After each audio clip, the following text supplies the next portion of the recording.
Have you ever thought that you knew someone only to realize that you had the wrong idea of who they were? Have you ever had assumptions about someone and thought that you knew them or understood who they were only to realize that you were missing the mark on who they actually were just a little bit?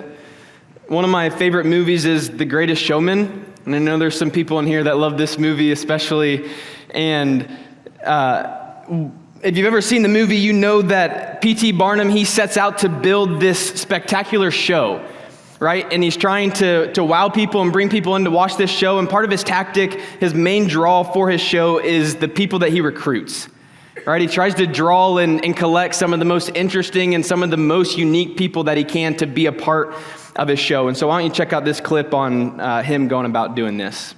Come on, girls.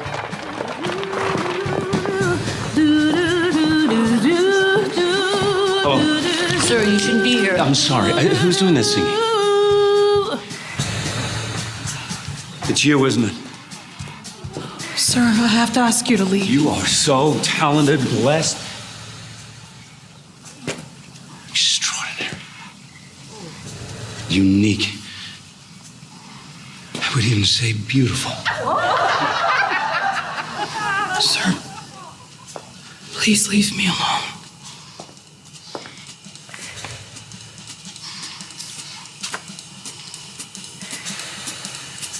They don't understand, but they will.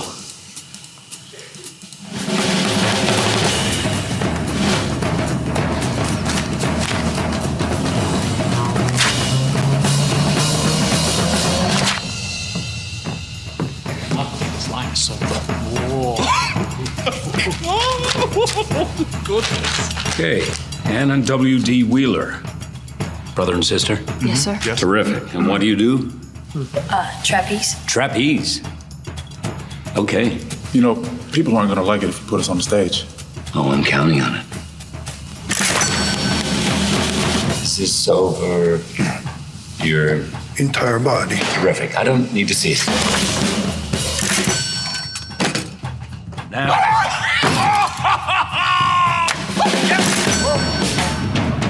Can I just ask how heavy you are? Do you have a number for that?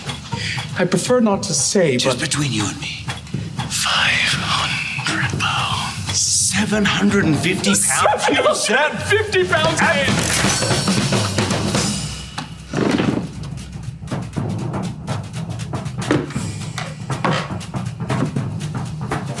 What is your name? Oh, Vasily Palavro, sir. Yeah, we're gonna change that name. I think you're Irish. We have a show. So let's talk about what's really happening in this clip. Okay, he's recruiting and looking for some of the most interesting and unique people that he possibly can because he knows that's what's going to draw people in, right? But what's interesting about this clip is the way that he makes everyone feel so valued and seen and important and significant, right? He makes them all feel like they're going to be the star of the show and they're going to be the main character. But as the story keeps going, everyone realizes that Barnum is actually more focused on himself than he is about them. Right? He doesn't actually care about them or who they are or anything like that. He actually only cares about what they can do for him. He cares about his success and selling tickets and his fame and his recognition more than he does anybody else. They thought they knew who P.T. Barnum was only to realize that they didn't know him at all. And so a question that I want to offer up as we get things rolling tonight is, do you know who Jesus is? Like, do you actually know who Jesus is? Because I know for so many of you in this room, you've grown up in church, you've been in church your entire life, and so you know the right answers to the questions, and you know the right things that you're supposed to say or the things you're supposed to believe. But when we think about Jesus, it can sometimes become routine, and we don't truly give him enough thought. But do you actually know who Jesus is? Over the course of the next several weeks as we lead up to Easter and a little bit after Easter, we're going to dive into this series called The Real Jesus. And really what we're trying to do is figure out who Jesus actually is.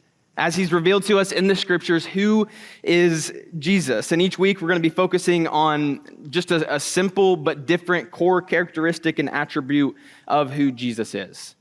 Okay, tonight we're going to be talking about the truth that Jesus is compassionate. Okay, so that's going to be what our whole conversation tonight is about, is that Jesus is compassionate. And just up front, tonight's message is going to look a little bit different. We're not going to just look at one story or a couple verses of scripture. We're actually going to look at 4 different stories. The reason for that is because I want us to have just a greater and a broader scope of Jesus as compassionate. Because Jesus being compassionate towards other people was not a one-time thing. It wasn't a couple-time thing. Like, this was one of the most natural and evident things in Jesus' life, because at the core of who he was compassionate. Okay, so we're going to look at 4 different stories, but also what we're going to do is we're going to move very quickly through these stories. So we're not going to pick out a ton of details about all of these. We're going to kind of look at it from a 1,000-foot standpoint, pick up a couple things, take away a couple things from these stories, and then we're going to keep on moving, okay? So our first story for tonight comes from Matthew chapter 9, starts in verse 35. It says this: Jesus traveled through all the towns and villages of that area, teaching in the synagogues and announcing the good news about the kingdom. And he healed every kind of disease and illness. And when he saw the crowds, he had compassion on them because they were confused and helpless, like sheep without a shepherd. He said to his disciples, "The harvest is great, but the workers are few. So pray to the Lord who is in charge of the harvest and ask him to send more workers into his field." So first thing from this story that I want us to take away and understand is that Jesus has compassion for the lost. Jesus has compassion for the lost. We see that these people are described as sheep without a shepherd, right? They're lost. They don't know who God is, and because of that, he has compassion for them. But before we get too deep into this, we have to understand what this word compassion actually means. The word that we see in these verses, in this story for compassion, is the same word we're going to see in all 4 of the stories. Okay, so we have to have a good understanding of what this word actually means. And this word compassion, it means to be moved on the inside. Okay, it means to have this deep gut level emotional response, like deep in your core, to have this emotional response to what's going on. This word is actually used to express the deepest form of pity that someone can have. Okay, and so it's a really strong and deep word that's used here. And in the story, we see Jesus, he's having compassion for these people because they're lost. Right? He recognizes that they don't know who God is, they're far from God, and because of that, he has compassion. But here's really what I want us to notice from this story. It says, when he saw the crowds, he had compassion. Right? When he was in this situation, in this circumstance, and he saw them, he saw how lost and helpless and confused they were, that pushed him to have compassion. His compassion was a natural response to what he was witnessing in this moment. Okay, it was automatic. It was a given that that's how he was going to respond. When he was around or he saw people that were far from God, his automatic response was to have compassion towards them. I'm going to give you a really silly example from my life. When I lay down on my couch, I will fall asleep. It's an automatic outcome of the situation I'm in. It doesn't matter if the sun's out, it doesn't matter if I have jeans on, if I have shoes on, if I have my favorite TV show on the TV. Like if I'm sitting on my couch, I will fall asleep. It's automatic. It's going to happen no matter what because of the situation I'm in. And Jesus, he sees these lost people. He sees the situation and the state that they're in, and he immediately has compassion. This wasn't a process. This wasn't something he had to think about. This wasn't something he had to try to muster up inside of him or force out of him. It just naturally happened because that's who he is on the inside. Jesus is compassionate. The next story that we're going to look at is Jesus had just started his ministry, and he's going around and he's starting to teach and heal and do some different things. And in Mark chapter 1 and verse 40, it says this: "A man with leprosy came and knelt in front of Jesus, begging to be healed. 'If you are willing, you can heal me and make me clean,' he said.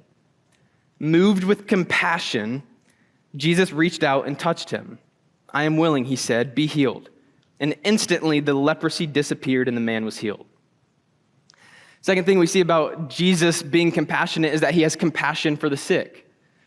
This guy with leprosy, he would have been extremely sick, right? Matt, if you were there this morning at church, he dug into this a little bit, but he would have been so sick to the point that his body was starting to rot. like visibly rotting to the people around him. Everyone would have been pushed away and repelled by this guy. No one wanted to be around him. No one wanted to interact with him. No one wanted to be in the same area as him. They wanted nothing to do with him. No one would have respected him or valued him in any way, shape, or form. But notice how Jesus responds so completely different than anyone else. Right? When everyone else sees this guy, they would have been filled with disgust. But Jesus was filled and moved with compassion. And here's what's most important about this interaction that I think we have to understand and we have to apply and learn what this looks like for our own life, is that Jesus' compassion actually moved him to action. Right? Check out the verse again. It says, moved with compassion. So he has this, he's sensing this compassion, he has this compassion, but his compassion moves him to reach out and touch him. He didn't just have this compassion and feel bad or feel pity or sympathy or empathy towards this guy that is severely sick, but he allowed his compassion to move him to do something for this guy. It's one thing to have compassion for someone, right? It's one thing to feel bad for someone or to feel bad for their situation or to have pity or empathy for them, but that can't be where it ends. Does our compassion actually move us into action? Because for Jesus, it did. In college, during our basketball practices, it was one of the wildest things, I think, and it's interesting. But when we'd be practicing and someone would get hurt during practice, the same thing would happen every single time. Okay, we'd be practicing and going against each other, and everyone's competing. Someone falls down, they're hurt. They twist their ankle, they hurt their knee, whatever it is. They're on the ground, clearly in a lot of pain. You know what my coaches would say when this would happen? They're like, all right, guys, let's go to the other side of the court. And so we would all just start walking to the other side of the court, and we would continue practice like nothing ever happened.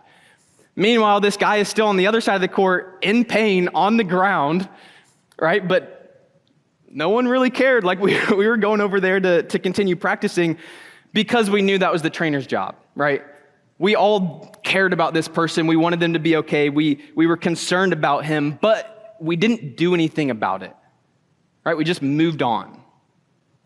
Jesus has compassion for us, and he's moved on the inside with pity and empathy, but that emotional response that he has, it moves him to action. He cares deeply about you and your life, but he also desires to step in and actually help. Right? He's not far off, and God is not far off and disconnected and watching us go through trials and struggles and just sitting back and not caring and not wanting anything to do with it. He cares, right? He sees you, he sees what you're going through, he cares, and he actually has a desire to step in and to help you walk through whatever it is that you're walking through. Jesus' compassion, it always moved him to action. Our next story picks up at a pretty emotional point in Jesus' life because John the Baptist had just been killed. Okay, and so Herod kills John the Baptist, and then his disciples, they come and they tell Jesus about what had just happened. And if you've ever been through something like this or something similar where you kind of receive really bad news or really shocking news, then you know that sometimes you just need to get away. Right? Something really bad or tough happens. You just need to get away. You don't need to be around anyone. You need to just be by yourself and be able to process and work through and feel all the feels and all those things. And that's what Jesus does in this moment. Okay, so he gets this news about John the Baptist and he leaves and he goes to find some time by himself to process all of it. And here's what the story says in Matthew chapter 14. As soon as Jesus heard the news, he left in a boat to a remote area to be alone. But the crowds heard where he was headed and followed him on foot from many towns. Jesus saw the huge crowd as he stepped from the boat, and he had compassion on them, and he healed their sick. That evening, the disciples came to him and said, "This is a remote place, and it's already getting late. Send the crowds away so they can go to the villages and buy some food for themselves." But Jesus said, "That isn't necessary. You feed them." "But we only have 5 loaves of bread and 2 fish," they answered. "Bring them here," he said. And so in this story, we see that Jesus, he has compassion for the needy. Okay, here's the crazy thing about this story. Jesus is literally trying to escape. Right? Like he's trying to go somewhere where he's not going to be bothered. He's not going to be seen. He just wants some peace and quiet, but instead of that, he's met with these massive crowds that have massive needs of sickness and hunger. Okay, put yourself in a similar situation as Jesus here. We've all had that, right? We just want some alone time. It's been a long week. It's been a stressful week. Things aren't going our way, and we just want to be by ourselves. We don't want to see anyone. We don't want to talk to anyone. We just want to be by ourselves. And you know, if you've been in a situation like that, the worst thing that can happen is your little brother or your little sister or your parents to come knocking on the door, right? They're like the last people that you want to see in these situations. But Jesus, he's bombarded by these massive crowds, and he ends up actually staying with them the entire rest of the day.